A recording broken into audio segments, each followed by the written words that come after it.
emphatic point here. It was Dr. King that explained to us, I think he did an incredible job explaining this to us 60 years ago, where he said that the practical aspect of nonviolent resistance is that it exposes the moral defenses of the opponent.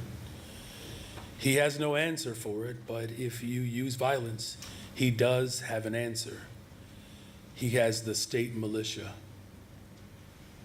That is exactly what we are seeing in Los Angeles. When a small number of protesters set things on fire, it plays into the hand of authoritarians like Donald Trump, who take advantage to ultimately repress all protesters. What we have seen in Los Angeles is really not about immigration. This is not about policy. This is about power. We have a tyrant in the White House who has a complete disregard for our Constitution and the dismissing of our democracy. The First Amendment of our Constitution clearly states that the federal government guarantees the right of the people to peaceably to assemble. The right to peacefully protest is so fundamental to our country that it is the very First Amendment of our Constitution.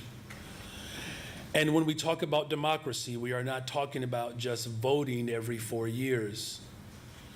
In a democratic society, the people are in charge, and the government is responsive to the needs of everyday people. When we talk about democracy, we are not talking about some high and lofty idea. We are talking about A. Philip Randolph's definition.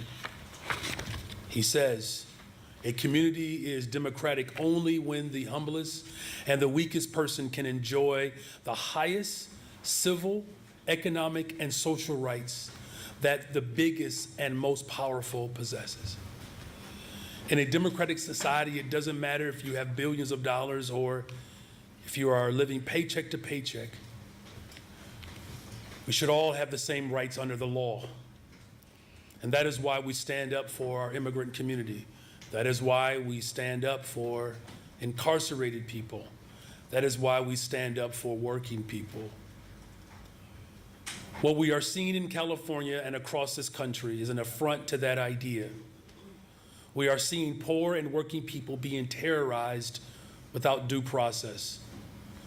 We continue to see families being ripped apart. While federal immigration enforcement have jurisdiction, we want to continue to assure that all Chicagoans know their rights. We will work with our community partners to continue to stand up for our immigrant community and for all of our people in our beloved city. Now I'm happy to answer any of the questions that you may have at this time. Okay, we'll start here with Justin. We have time for one question, one follow-up. We got to be quick because there's a lot of folks here. Hey, Mayor. On the rideshare ordinance, you've said that you support workers, drivers, having a boost to their wages, but you have not endorsed the ordinance specifically. What about the ordinance has not gained your support so far? Well, it's not a matter of whether or not it has my support or not. It's just a matter of making sure that we cover all of our bases, right? There's an entire review process that we go through to ensure that our pro-worker positions that we will work to codify will be able to stand up during, whether it's criticism or protest. We're seeing now that there are some places in America that are having second thoughts about abolishing the sub-minimum wage, where here we are in the city of Chicago, we're holding firm to our values. So it's not about just getting it done, it's about getting it done right. Is there a portion that you don't think is currently right and needs to be changed before it goes up for a vote? What we do is we look at all of it in a very comprehensive way. And as the most pro-worker city in America, I'm confident that we'll be able to continue to find pathways to continue to strengthen our city as a pro-worker city. Thank you. Good morning, Mr. Mayor. It is good afternoon. Oh, it is, isn't it? Thank you. You're welcome. We've seen what happened in Los Angeles, the federal government bringing in not only National Guard, but also Marines. Has Chicago made any special preparations to accommodate that kind of federal presence in our city?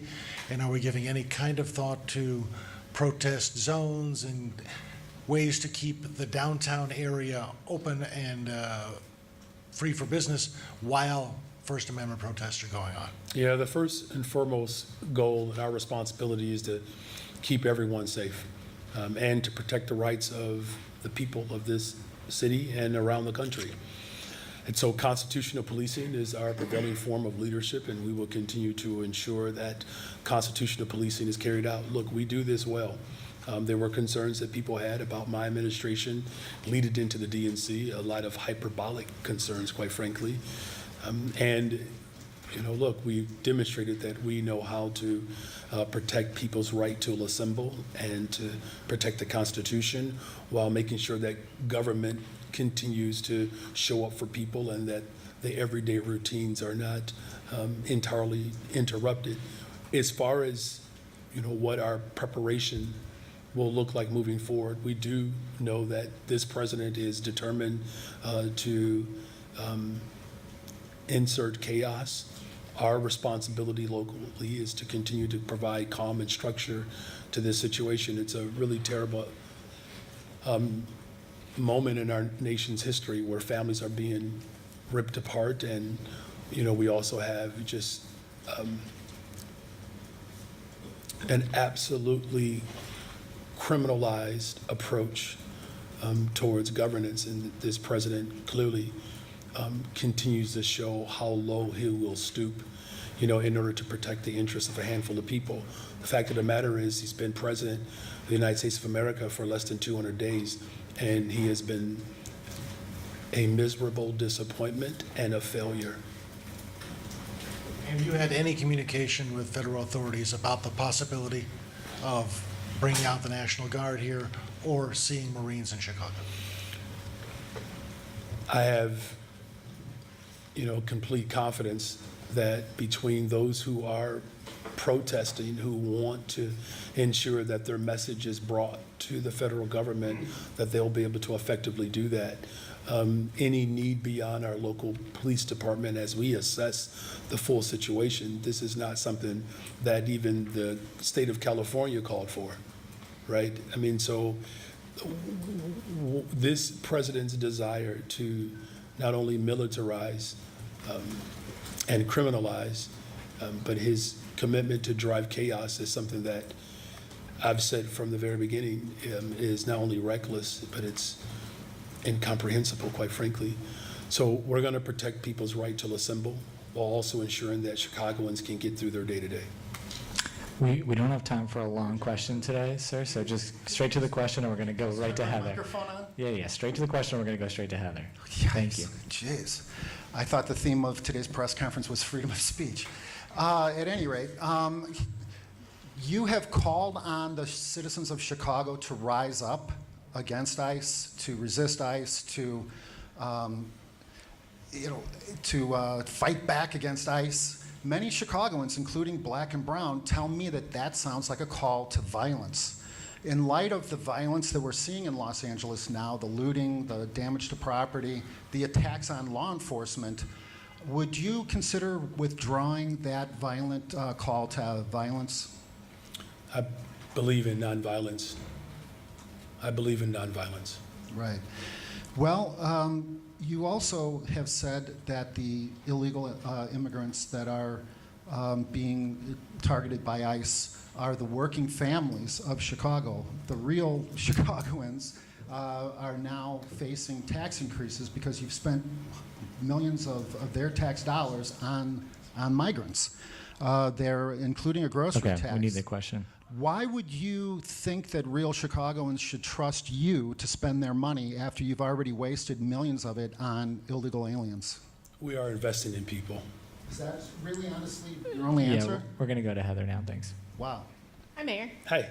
I want to cast your memory back to last week when a number of older people were protesting ICE outside a facility on Michigan Avenue, and Chicago Police Department officers and supervisors were present there. Are you confident that the reaction and the response of CPD did not violate the city's Welcoming City Ordinance or the Illinois Trust Act? Did officers act appropriately during that confrontation? What we saw was, We saw an unprecedented attack against the sensibility of our humanity. And under those circumstances, I am relieved that the number of people who were there to call attention to what ICE is doing or has done, that they were present. As far as the reaction of our police department, their responsibility was to ensure that if there was any element of that protest that could impact the safety of protesters and our residents, that they were there to ensure that safety was maximized. We are a welcoming city. The Illinois Trust Act is the law of the land. We will continue to uphold both of those policies. Of course, we're going to review and continue to review what went down last week, and there's an open meeting that's going to take place with a number of alders so that everyone is clear about the role that the local police department plays and how this particular unprecedented attack played out. Back to a little bit of normal city news. There's a measure that just advanced out of the city's License and Consumer Protection Committee that would allow alder people to ban new short-term rentals from setting up in their wards. Do you favor that initiative, which could potentially significantly decrease the amount of short-term rentals in Chicago? You know, what I want is, I want to make sure that in everything that we do, that we continue to ensure that we're building a safe, affordable city. This particular measure, quite frankly, I'll have to look into a little bit deeper, but, I know that there are a number of alders who mean well and are trying to show up for, their particular pocket of the city. My responsibility is to ensure that whatever measure is put forth is that the impact that will or could have on the entire city, that I keep that into full consideration. And in this instance, I would do the same.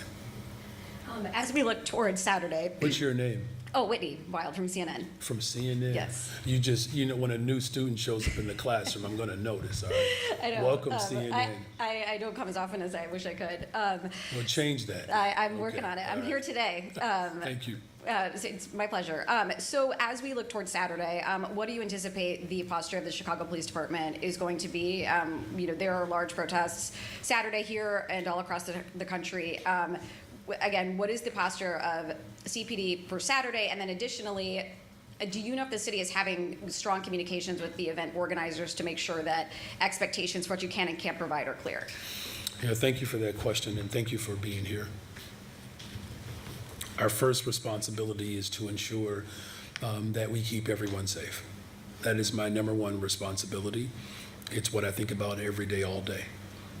The work that we have done collectively continues to drive violence down in the city of Chicago because that's something that is of a top priority of mine. And so our approach won't be that much different on Saturday in terms of what our ultimate responsibility is. And when we're talking about keeping people safe, the right to assemble peacefully is a constitutional right. So we have to protect that. Now look, there are some actors that unfortunately act outside of their constitutional protection. And if that were to take place, those individuals will be held responsible and accountable. To the extent in which I can, name how we are in constant conversation and coordination with organizers, that's the strength of my administration. We talk to people. Now, there are some organizers that that might develop over the next, week or so that, we're going to have to identify. But when the large-scale protests took place, as there were strong voices calling for a ceasefire and the releasing of hostages, we demonstrated that we can coordinate with organizers of these demonstrations with law enforcement to keep everyone safe. That is what my expectation has always been, and I remain committed to that expectation. You know, what's most disturbing, however, about Saturday is how the President of the United States of America is using our armed forces to celebrate him. You know, we're going to see a very grotesque demonstration with tanks and other military, high-powered military gear that reflects authoritarianism and dictatorship. That's something that as a leader of one of the most dynamic economies in the world, I find that to be quite disturbing.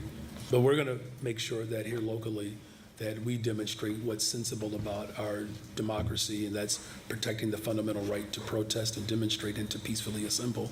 And if individuals work outside of those confines, we'll hold them accountable. You might already have a policy in place for this, but just, on the off chance that you don't, as we see these protests roll through, and, we saw high-level supervisors out, we saw, Deputy Mayor Gatewood out last night, what kind of sort of spot checks are you going to do on the Chicago Police Department's response to make sure that what the goal is actually happening in practice? Mm-hmm. Well, thank you for acknowledging our Deputy Mayor's presence. My administration was out there. And he wasn't the only one to ensure that those checkpoints are reflective of my vision as well as the reflection of our democracy. That will continue to happen, and there will be a constant review of our practices. We've reviewed, to your colleague's question, around what happened when ICE snuck into our city and set human traps. Excuse me. You got to be really sick and demented to do this to people. This president's reckless behavior. I didn't know you could look worse than George Wallace. Our team will be present to ensure that we're holding to our values. And Deputy Mayor Gatewood and his team and our Chief of Staff, all of us are ensuring that the people of Chicago are supported and protected and their constitutional rights are intact. Thank you for that question. Good afternoon, Mayor. Good afternoon.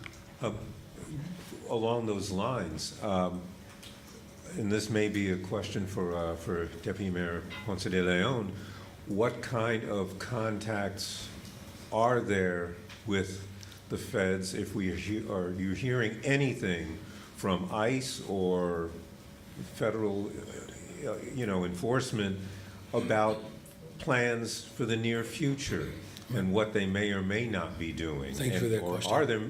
Are they even giving you any contact? I'm going to turn it over to our Chief of Staff.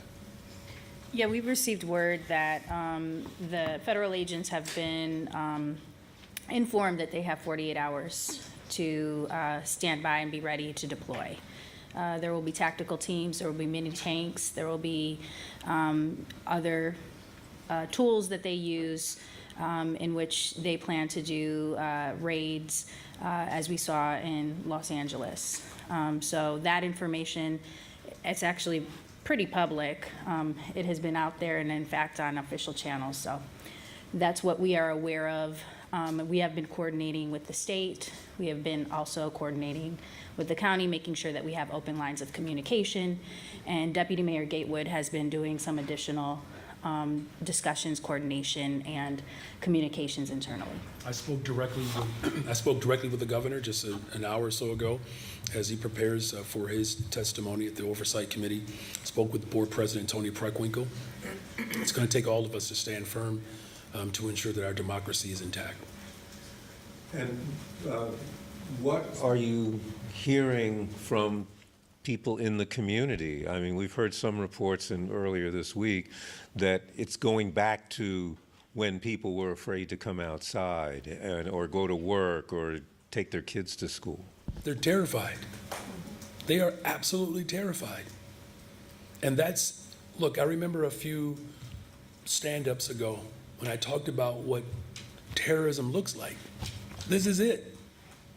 There should be no question to what our country would look like had the Confederacy won. We're seeing it on full display. And there's no art form in this. This is literally just using the power of the federal apparatus to insert its will on whomever. Right now in our country, there's no check and balance. It doesn't exist right now. Speaker Johnson, who is third in charge if something were to happen to the President of the United States of America, won't even raise his voice. As a believer in faith and justice, these individuals are cowards. They are hypocrites. They're dangerous. There's one branch of government right now in this country, one branch. He has taken over the courts. The Congress says nothing. And so people are terrified. But in the city of Chicago, we are going to remain vigilant and firm in protecting what is sensible about our existence. And that's ensuring that the Constitution is actually maintained. Here's the bottom line is this. You either support the Constitution or you do not. And right now, this president is literally just trampling all over the Constitution right now and doing it in plain sight. And so we're going to do everything in our power. Beatrice Ponce de Leon, Deputy Mayor, we're going to make sure that people know their rights. We'll relaunch and relaunch again to ensure that people of Chicago know their rights. Yeah. Thank you, Mayor. Could you or Mary maybe update us on the investigation by the Department of Justice into the hiring? Are you having to supply documents? Have you had to do interviews? Is that something you can address? Just before I turn over to Mary Richardson Laurie, this is so fraudulent. It's a slap in the face to the civil rights era movement. I mean, you have a president that is establishing a cabinet that looks like the country club, the oligarchs, the ultra-rich, individuals who have no background and training in the very department in which they are entrusted to serve. You know, we're very proud of the fact that we have a number of incredibly talented, capable, diverse individuals that are helping to transform our city. There's clearly benefit in the way my administration has approached governance. Violent crime is down, investments are up. So this is not about whether or not we're effective. This is about creating a distraction so that he can continue his efforts to rob working people in this country. Mary? Mary Richardson Laurie, Corporation Counsel. We have begun to have a dialogue with the Justice Department regarding their letter. We did finally formally receive a copy of their letter in which they assert Title VII violations is their allegation, contingent upon the ongoing communications that we have with them. So we will be submitting a written response to them so they understand our position. They in turn are going to be submitting some questions to us to help to narrow the scope of their request. And then that dialogue will continue within the bounds of the law. Very good, thank you. Mayor, can you step back from all of this a little bit and talk about being a mayor of a blue city and the challenge of that right now? Are you all on a text chain, wondering how you're going to communicate for the next 3 years and 7 months? What, so you can FOIA it?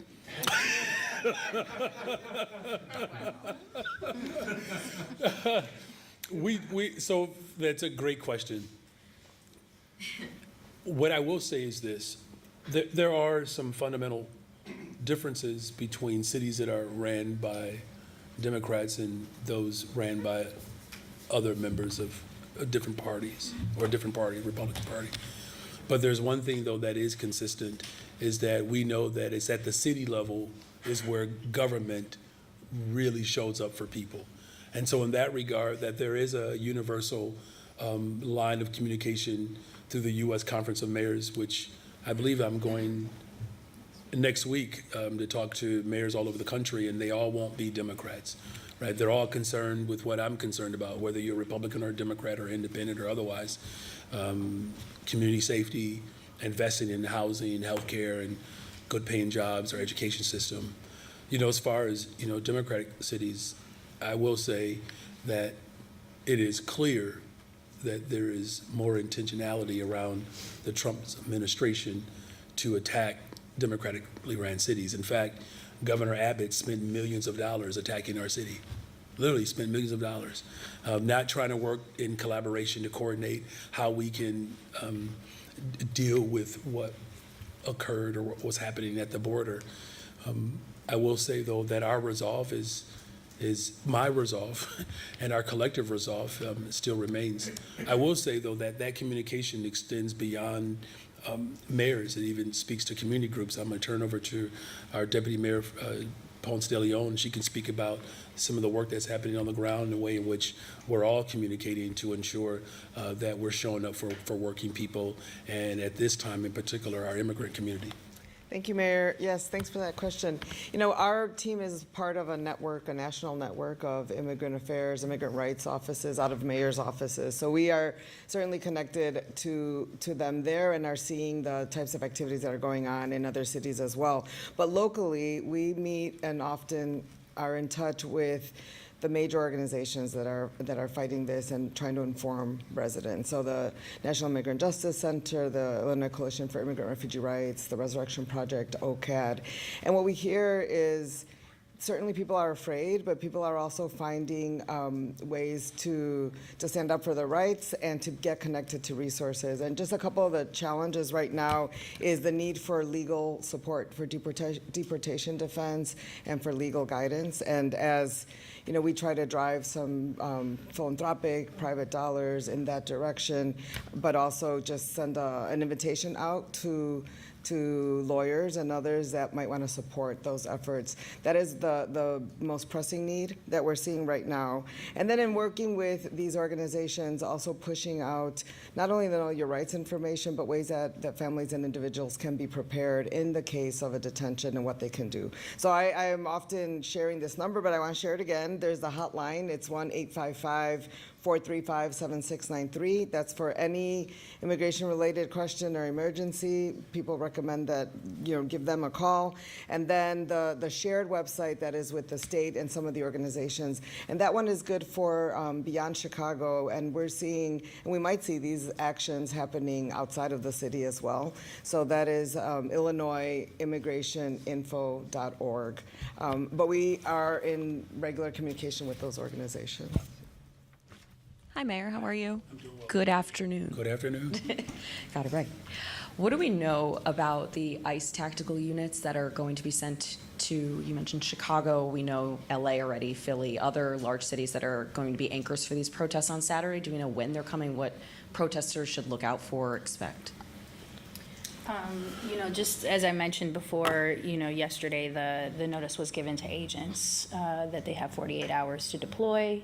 That there will be 5 cities that are targeted, Democrat-led cities, Chicago being one of them for sure, and that they were going to be targeting, workplaces in terms of the raids. We have seen, as how they've shown up in LA with the mini tanks, with arms, with also chemical agents. We have seen them in full riot gear. We have seen them fully concealed. We also witnessed last week there were deceptive practices where they text people who were expecting to go into a place to do the check-in with their immigration proceedings, and of course they were intercepted by ICE. So we can expect all of those types of tactics, inclusive of evading due process, deceptive tactics, and concealing identity, along with some of those more aggressive actions that we witnessed in LA. And then just thinking about what happened yesterday, our crew was on the ground when a car drove through the crowd.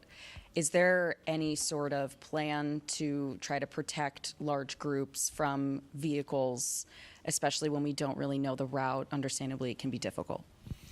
Well, we were grateful that, in the midst of this effort by the Trump administration to create chaos that we were able to get through yesterday without mass arrests or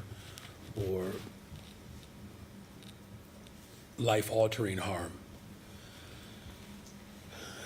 The coordination between the organizers and the Chicago Police Department is one that we're going to continue to work to strengthen because, to your point, there were a number of organizers that, though it was structured, there has to be better coordination, and that's something that we will work on.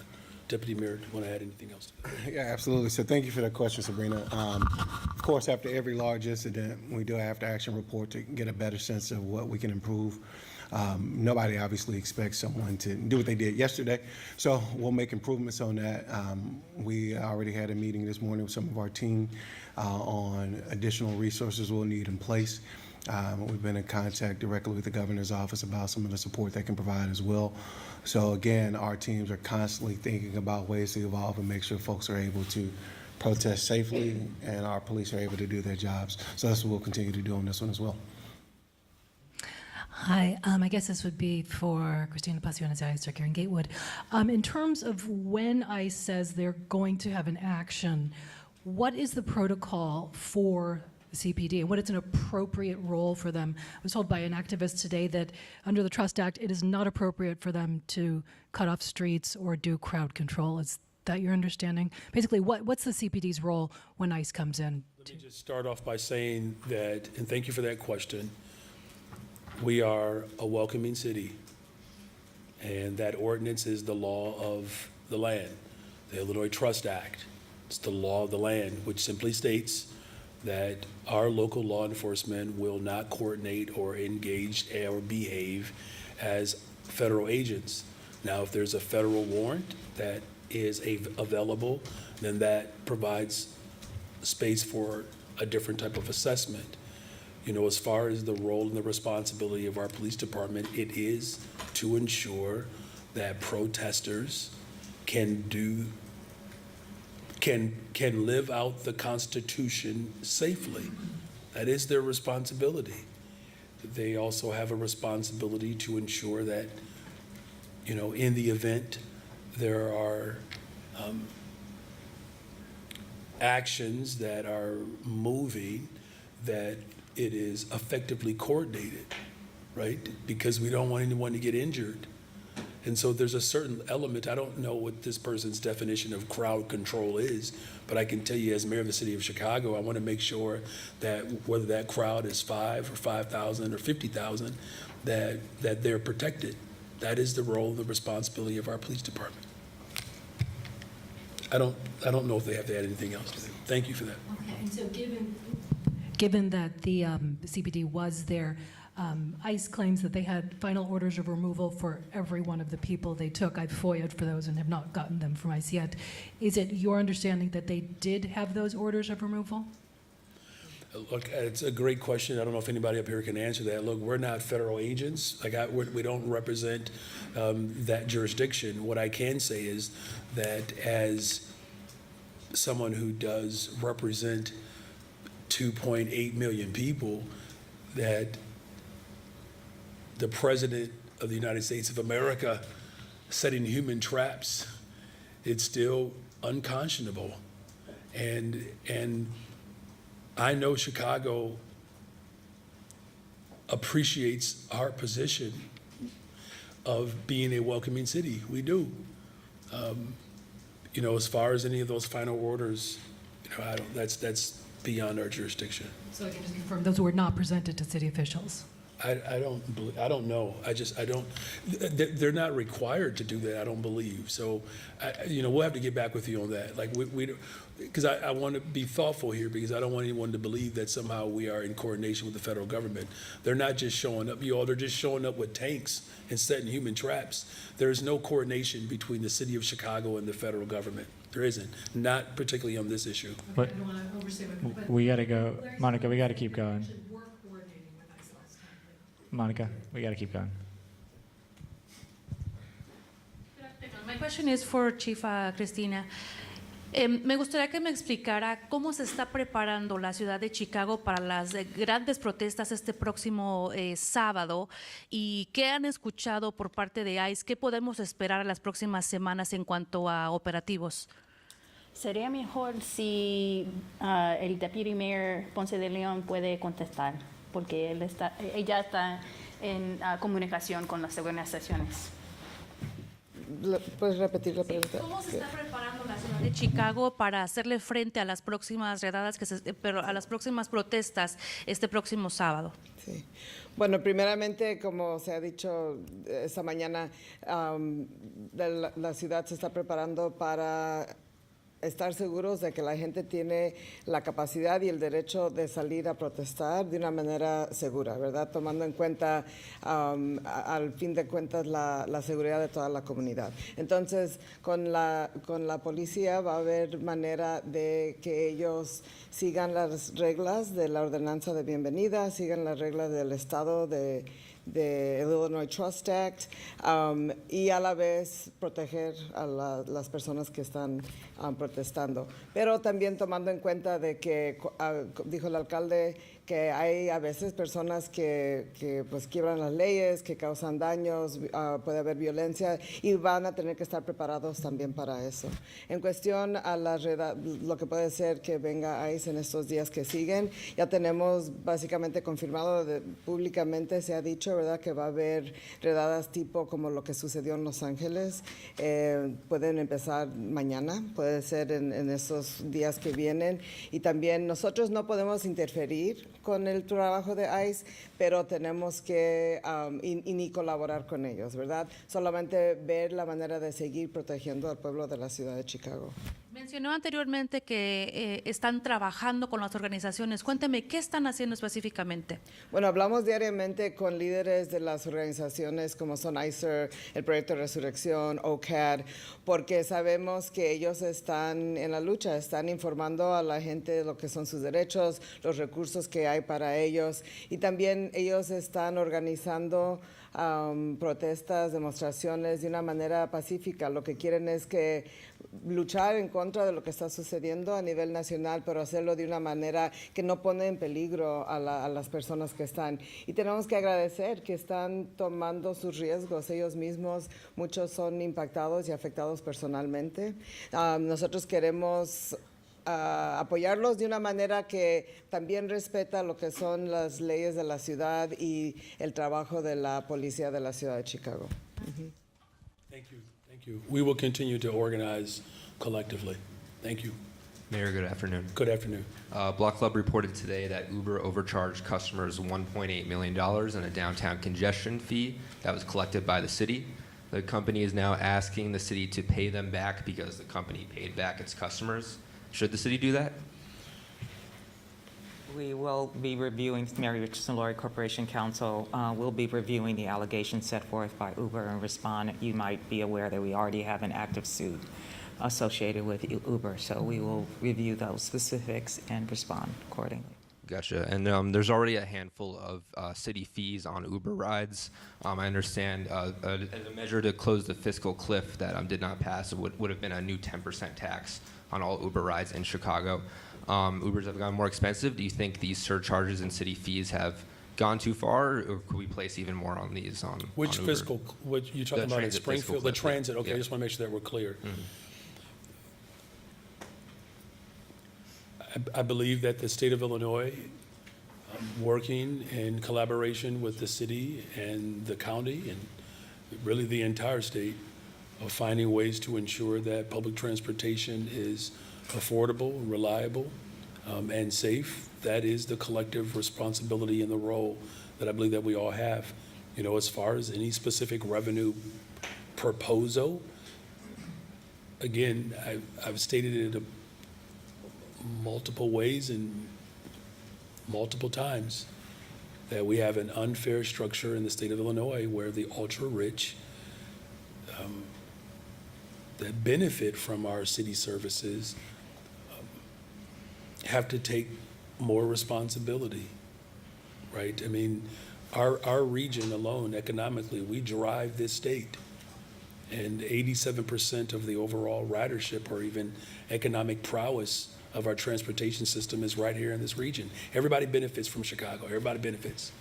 So there has to be a more collective responsibility in this moment to ensure that that benefit is still available and that the responsibility of that benefit is equitably distributed.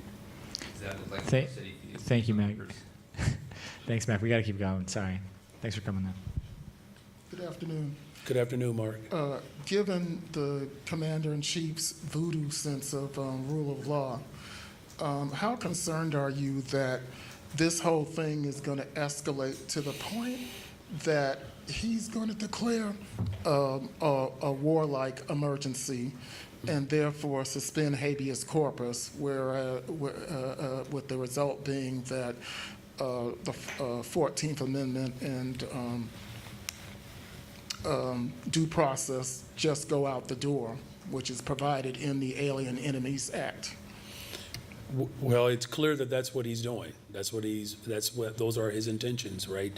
You know, what I find interesting, though, is that, you asked about how worried or concerned.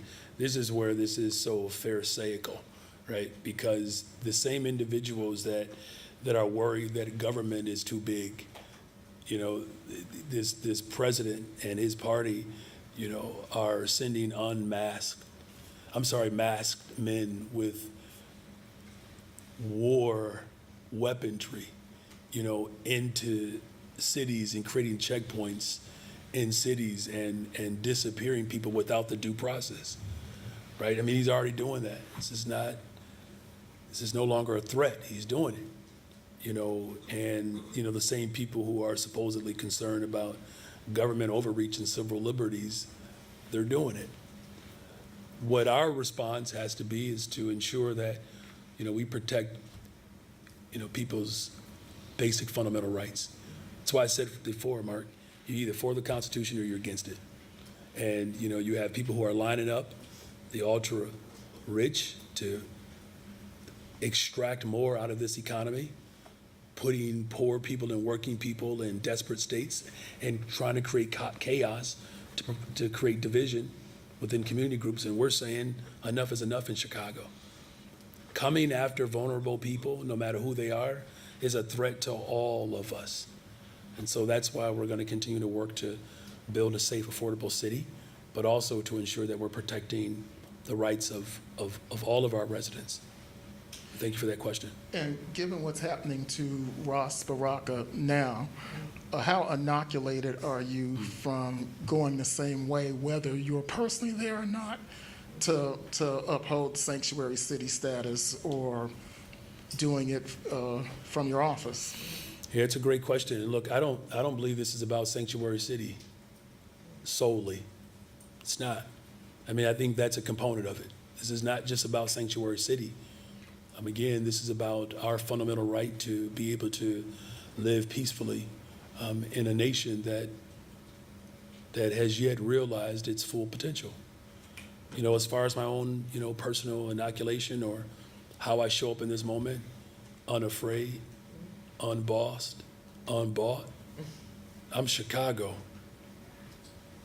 We stay ready. So don't be scared. Don't be scared. And you know what, Mark? You can clock that too. Good afternoon, Mayor. Last week, we reported that ICE subpoenaed the clerk's office for the personal information of city key applicants, many of whom are immigrants. Mayor, what's your reaction overall to the federal government going after this info, and what should the future of city key be in light of this risk? Mary.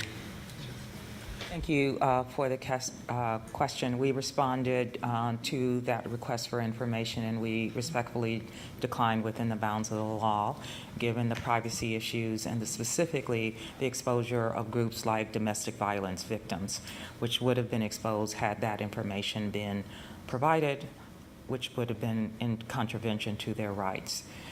We will continue to monitor activity, all administrative warrants, as we are doing now, and we put a process in place should we receive future administrative warrants from this administration. Mayor, can I also just get you to opine on just the overall tactic of the federal government going after this data? It's bad and it's wrong.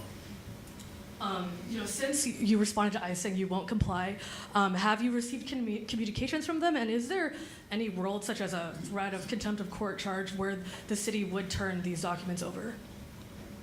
The issuance of an administrative warrant is just that. Administratively, it's not a court-ordered process. Should they move towards a court setting, we will respond in kind. But we have provided a response to them on that specific issue. As we have in some other categories, we produce documents that we do think we're obligated to produce. But with respect to City Key, we don't believe such an obligation exists.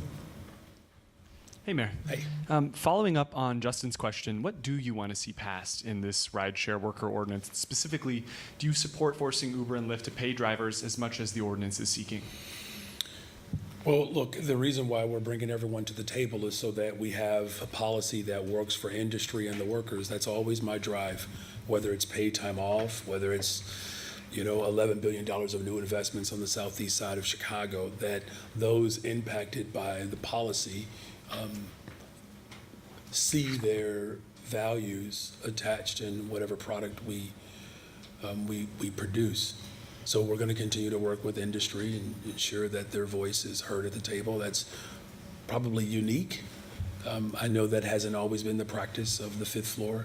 I can tell you firsthand, when previous administrations made decisions about my existence, they didn't necessarily have voices like mine at the table.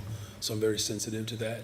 But we also have to make sure that we're doing everything that we can to ensure that people have a good wage so that they can continue to live in this beautiful city.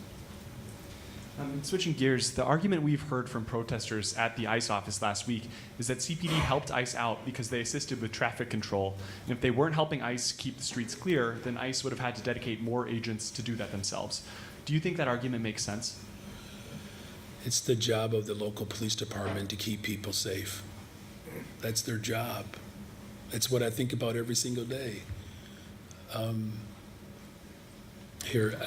hope this isn't seen as a stretch, but just from a liability perspective, especially, Mary Richardson and Laurie and I, we deal with this all the time, that in some instances where government is responsible for, or has been made responsible for certain accidents that have occurred, that has, created some level of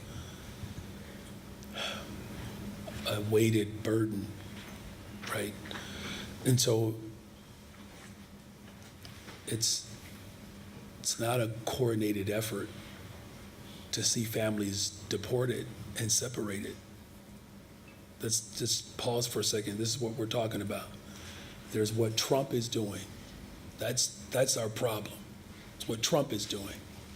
Trump is disappearing people. Trump is militarizing forces. That's what he's doing. What our local police department has a responsibility to do is that when people assemble, that they are protected so that their rights are ensured. That's the role that I have as the mayor of the city of Chicago, is to ensure that the First Amendment is protected.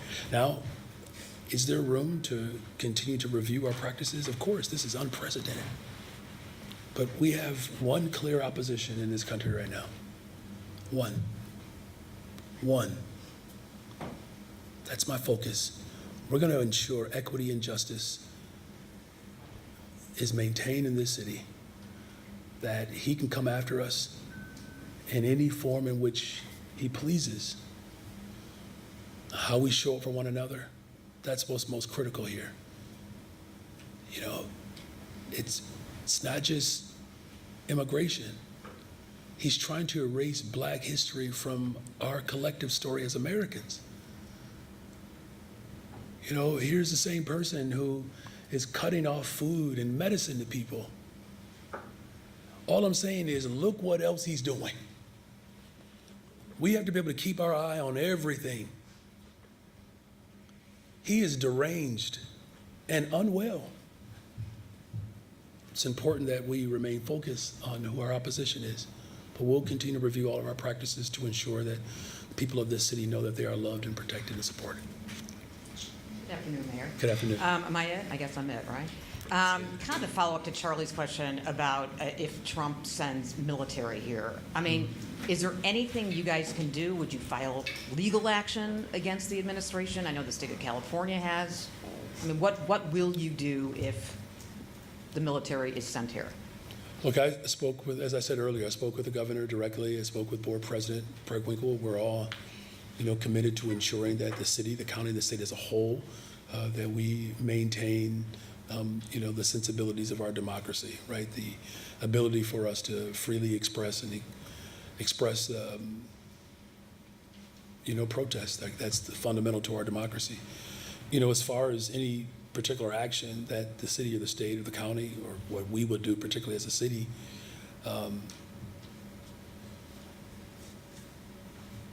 this is a necessary fight for all of us to be able to push back. Whether we use the courts or whether we continue to protest and raise our voices, dissent matters in this moment. Now look, he is abusing his power. We warn people, though. You all know we warn people. I've been saying this for months before the November election, that there are those in this country who have not accepted the results of the Civil War. And it's a war on our culture. It's a war on our democracy. It's a war on our humanity. I am counting on all of Chicago to resist in this moment, because whatever particular vulnerable group is being targeted today, another group will be next. Now look, I know that there is an effort to divide us in this moment, but none of us are immune from this disease. And so we'll do everything in our local power. We'll work with everyone to ensure that our city is the vibrant place, the diverse place that it has been. And shifting gears to CPS, as you know, the school board is meeting right now, and they're expected at the end to choose an interim CEO. If it is Magdalene King, who is part of your administration, do you think it's a good choice, given the fact that she has some issues on her personnel record? And if she is the choice with those issues on her personnel record, what kind of message do you think that sends to the CPS community? Well, right now, the message that's being sent to the CPS community is that, unfortunately, we have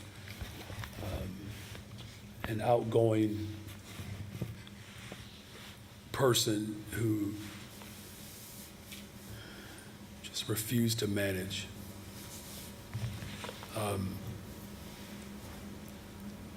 The budget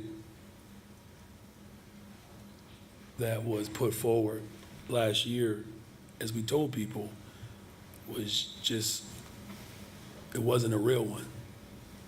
It's just make-believe, just speculation. It was lazy. As the board makes a decision on who the right person is to lead our district through this transition,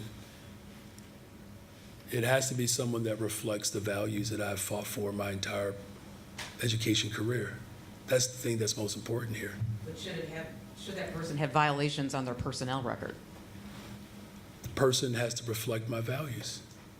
And my values are, we have to have a school district that works for every single child.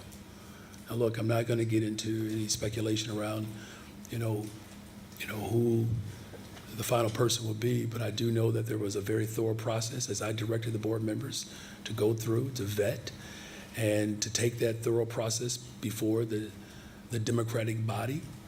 And, democracy at this point in our city's history is probably more important than it's ever been. So, we're going to have a school district that maintains class sizes that are smaller and manageable, libraries and librarians, social workers and counselors, We're going to make sure that we have a school district that provides extracurricular support and protects the LGBTQ community, the immigrant community, and Black history, veteran educators. That's the school district that people voted for, and that's a school district in which we are transitioning into. And I'm looking forward to, as we build a school district that reflects those values, that we have a leadership team that is committed to doing the hard work to ensure that our values are also reflected in how we invest in people. All right, thank you all very much. You all have been great today. Thank you. Yep.